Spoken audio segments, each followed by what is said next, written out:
Kita masuk ke segmen Kompas Bisnis, saudara, bersama saya Bremana Tenaya. Nama perusahaan Syangkara Fortuna Nusantara muncul dalam keterbukaan informasi di Bursa Efek Indonesia alias BEI. Perusahaan afiliasi pengusaha nasional asal Kalimantan Selatan Andi Syamsuddin Arsyad atau lebih dikenal dengan Haji Isam ini masuk sebagai investor baru anak usaha fast food Indonesia yang punya hak merek dagang KFC di Indonesia. Sebagai informasi saudara, FFI atau kita sebut dengan kode saham FAST, ini adalah perusahaan yang bergerak di bidang makanan dan juga restoran. Perusahaan ini mulai komersil pada tahun 1979 dan punya kantor pusat di Jalan MT Haryono, Jakarta. Nah, sampai 31 Desember 2024, FAST ini mengoperasikan 762 gerai restoran. Kemudian bagaimana detailnya? Kita akan ke data selanjutnya. Kami masih memakai sumber keterbukaan informasi perusahaan di Bursa Efek Indonesia, saudara. Ini Syangkara Fortuna Nusantara atau disingkat SFN akan mengakuisisi saham PT Jagonya Ayam milik Fast Food Indonesia. Jumlahnya adalah 41.877 unit seri A. Jumlah ini setara dengan 15% dari total saham yang diterbitkan oleh PT Jagonya Ayam Indonesia atau JAI. Nilai akuisisi yang dikeluarkan oleh perusahaan afiliasi Haji Isam ini adalah 54,44 miliar rupiah.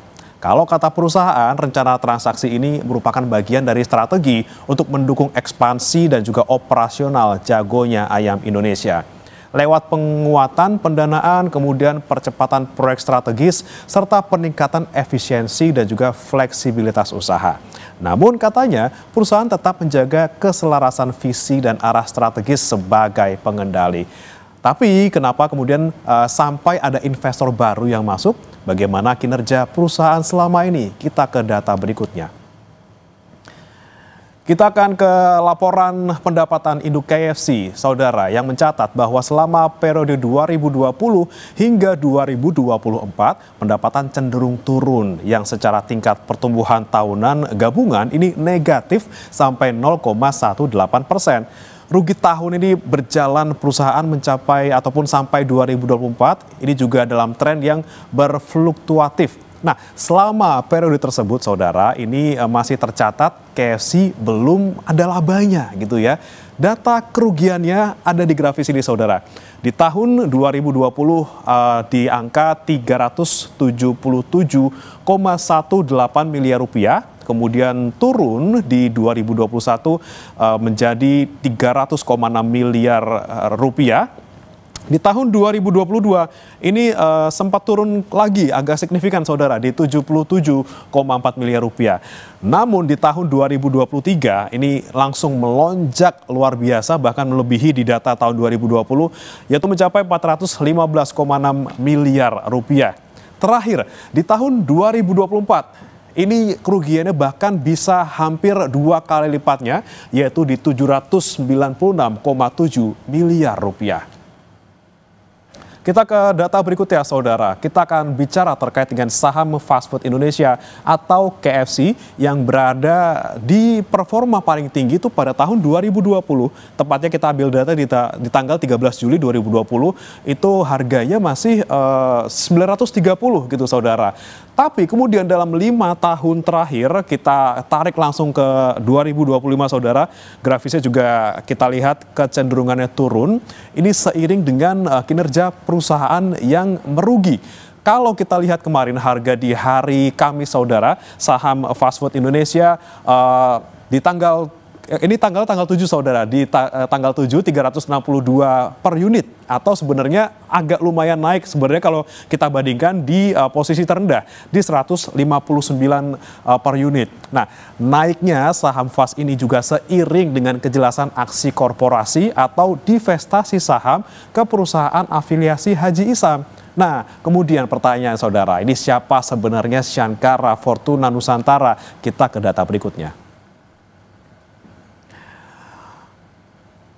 PT Syangkara Fortuna Nusantara atau SFN, saudara, ini berdiri di tahun 2024, yaitu anak Haji Isam yang merupakan afiliasi Haji Isam, punya porsi saham Syangkara Fortuna Nusantara sampai dengan 45%. Liana Saputri. Kemudian ada juga putra Rizky Bustaman yang merupakan menantu dari Haji Isam, ini juga punya 45% saham. Sisanya 10% dimiliki oleh Bani Aditya Suni Semiarso sebesar 10%. Nah, kalau data dari keterbukaan informasi setebal 54 halaman di Bursa Efek Indonesia, saudara, ada pertimbangan makroekonomi atas aksi korporasi ini, yaitu perkiraan pertumbuhan ekonomi yang terjaga dan ditopang oleh penyelesaian berbagai proyek strategis nasional atau PSN dan investasi swasta didukung insentif dari pemerintah. Seharusnya inilah yang akan kami bahas pada Kompas Bisnis kali ini, tapi jangan kemana-mana saudara, kita akan ke pembahasannya setelah jeda berikut ini. Tetap bersama kami di Kompas Bisnis.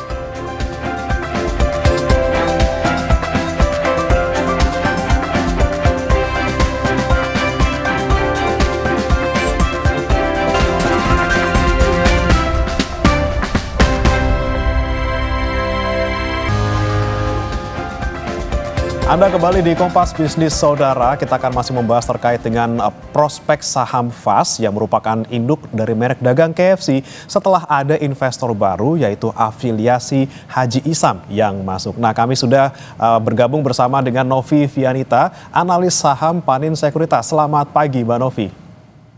Halo, selamat pagi. Ya, Mbak Novi, ini pertanyaan pertama nih, saya penasaran sebenarnya, kan ada data yang disebutkan ini oleh kantor jasa penilai publik Ferdinand dan Ihsan dan rekan terkait dengan SFN yang sekarang tuh lagi beli saham induk KFC-nya, itu harganya mahal Mbak, di angka 54,44 miliar rupiah. Kalau kata mereka ini harganya jauh dari harga wajarnya di 21,72. Anda setuju dengan hal ini Mbak?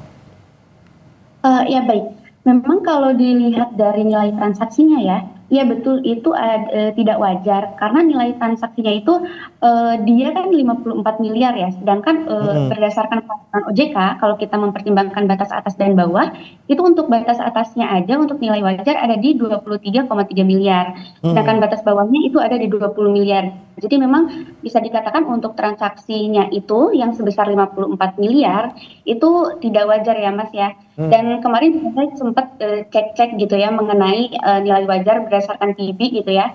Saya menemukan bahwa valuasi transaksi tersebut itu menunjukkan rasio harga terhadap PBV itu sekitar 1,2 kali untuk JAI. Di mana itu jauh di atas Malindo ya, yang pemain-pemain besar lah gitu.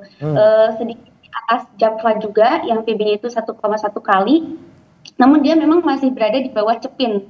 Gitu. Cepin itu kan 2,5 kali ya, sedangkan JAI ini 2 kali seperti itu. Oke, tapi kemudian kalau kita lihat tadi soal belinya di harga yang tidak wajar gitu ya, SFN ini belinya si saham JAI, kemudian apakah ini kemudian keputusan yang tepat?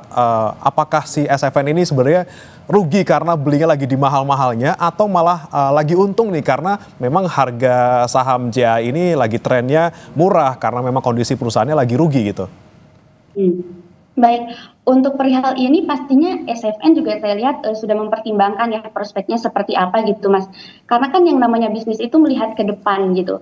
Terlebih seperti yang saya kemarin saya sempat cari-cari tahu gitu ya, kalau bisnis SFN sendiri kan itu di perdagangan daging ayam dan juga olahan ayam. Sedangkan untuk JAI dia itu lebih terintegrasi Mas. Jadi dia selain dia tuh mulai dari memproduksi pakan, terus juga penetasan, pembesaran, pemotongan, bahkan sampai pengolahan daging ayam, itu tuh kan terintegrasi bisnisnya. Jadi saya berasumsi bahwa SFN ini tuh nanti ada potensi akan memanfaatkan posisinya agar dia bisa dapat pasokan ayam dari JAI seperti itu. Jadi meskipun kelihatannya memang transaksinya itu tidak wajar, tapi pastinya SFN ini juga mempertimbangkan prospek ke depannya gitu. Karena JAI ini kan juga bisnis di bawah atau anak usahanya KFC ya. Jadi dia punya rantai bisnis yang kuat gitu. Jadi itu juga pasti jadi pertimbangan untuk SFN masuk dan membeli saham JAI dari KFC seperti itu. Oke, ada potensi memanfaatkan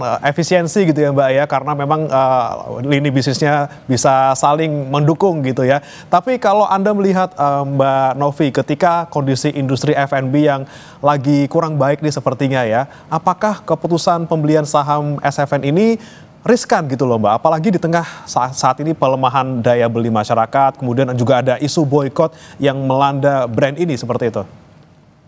Ya, pertama saya bisa bilang kalau keputusan SFN ini memang cukup berani ya untuk membeli saham di tengah industri F&B yang lagi menghadapi banyak tantangan. Tapi sebenarnya balik lagi ke SNF-nya ya. Kalau ternyata asumsi di awal tadi benar, kalau ternyata SNF memanfaatkan posisinya untuk bisa mendapatkan ayam dari JAI, itu berarti prospeknya bagus gitu ke depannya. Karena kan bisnisnya sendiri tadi kita sudah bicarakan bahwa dia fokusnya ke perdagangan ayam, jadi dia tidak ada peternakan, dan dengan ini dia bisa dapat potensi pasokan ayam dari JAI atau bahkan dia memasok daging ke KFC gitu, karena kan kita tahu bahwa KFC masih banyak sekali atau kurang lah gitu untuk pasokan dagingnya gitu. Oke, jadi ada itu tadi ya Mbak, sekali lagi terkait dengan potensi adanya efisiensi dalam rantai pasokan ayam gitu ya. Kemudian Mbak Novi, yang kami cermati juga yang menarik tadi sempat disampaikan juga di segmen sebelumnya terkait dengan saham PT FAS ini yang melambung di tanggal 4 Juni. Itu ketika memang kemudian ada kabar pembelian saham JAI oleh SFN. Jadi yang sebelumnya ini di angka sekitar 280-an, kemudian di tanggal 4 Juli ketika kita dengar kabar itu naik tuh jadi di atas 300. Bahkan sampai dengan hari ini terakhir juga masih di 300 atas gitu Mbak. Bagaimana kemudian Anda melihat ini, memang apakah dampaknya positif bagi FAS dalam segi harga sahamnya gitu ya, dan efeknya akan kira-kira berapa lama sih Mbak? Kalau ngomongin efek, kita bisa ambil contoh setelah penguatan kemarin ya, itu kan menguat cukup signifikan 24,46% di 4 Juli lalu ya, di hari Jumat. Dan ternyata singkat banget karena di hari Seninnya itu ternyata dia walaupun menguat tapi closing price-nya itu masih ada atau ditutup melemah dibanding opening price-nya di hari Senin gitu, dan ternyata di Selasa sampai Rabu juga masih melanjutkan pelemahan. Jadi memang biasanya kalau terkait dengan momentum gitu ya, aksi korporasi seperti ini biasanya singkat sih Mas untuk efeknya ya. Itu bisa ada yang mingguan atau bahkan juga di bawah 1 minggu seperti itu. Nah tapi kalau misalkan nih kita mau lihat dari POV fundamental, kira-kira efeknya bakalan kayak gimana, berapa lama, itu juga butuh waktu, apalagi kalau untuk fundamental ini, karena kan kalau fundamental kita lihat ke depan ya, dan untuk pembangunan tempat produksinya saja sekarang tuh masih dalam proses, jadi at least mungkin kita butuh 1 sampai 2 tahun untuk bisa lihat efeknya kayak gimana gitu kalau dari POV fundamental. Cuman kalau dari segi harga ya itu biasanya sih singkat ya, mainnya momentum kalau kayak gini. Dan tadi juga saya sempat lihat chartnya untuk FAS ini itu udah tembus MA5 ya gitu, dan ada gap juga kan dari hari Kamis ke Jumat, jadi ada potensi tuh nanti itu akan ada penutupan gap tersebut. Cuman ya belum tahu kapannya ya itu akan ditutup seperti itu Mas. Nah, tapi kemudian yang paling penting nih bagi investor ataupun trader misalnya yang kemudian melihat tren positif terakhir ini walaupun tidak terlalu masih fluktuatif gitu ya. Apa ini bisa jadi cukup pertimbangan gitu Mbak untuk beli saham FAS atau justru harus waspada karena takutnya tadi gitu ya efeknya hanya sementara, singkat, malah nanti nyangkut di atas gitu. Kalau untuk trader mungkin ini boleh ya, bisa dipertimbangkan, tapi untuk investor karena jangka panjang better wait and see sih Mas, karena kondisi company saya tuh lihat kemarin cek laporan keuangannya itu masih rugi per kuartal 1 2025. Cuman memang saya mengapresiasi ya kinerja FAS ini karena dia walaupun rugi tapi ruginya tuh improve. Dari kuartal pertama 2024 dia tuh masih mencatatkan kerugian sekitar 196 miliar tapi improve ke minus 37 miliar di kuartal pertama ini, dan dia juga mencatatkan penjualan yang tumbuh walaupun sebenarnya tipis sih 1,8% year on year ya, sehingga untuk 2025 ini saya sendiri masih memandang netral ya untuk FAS di tengah industri F&B yang masih banyak tekanan gitu ya, khususnya untuk food service yang masih tertekan karena pelemahan daya beli, terus juga perubahan preferensi. Dan kalau kita lihat pitnya Mas, ada CSMI, terus juga PTSP gitu ya, yang FC kalau tahu gitu, itu juga masih mencatatkan kerugian seperti itu. Jadi memang industrinya masih tertekan sih saat ini. Jadi untuk jangka panjang terutama untuk investor ini harus entarlah lihat dulu ya, karena memang ini kita curigai cuma aksi korporasi yang kemudian bisa naikin sesaat, tapi untuk trader masih bisa dipertimbangkan kira-kira nanti bagaimana nih mainin saham di PT FAS. Terima kasih Mbak Novi Vianita, analis saham Panin Sekuritas sudah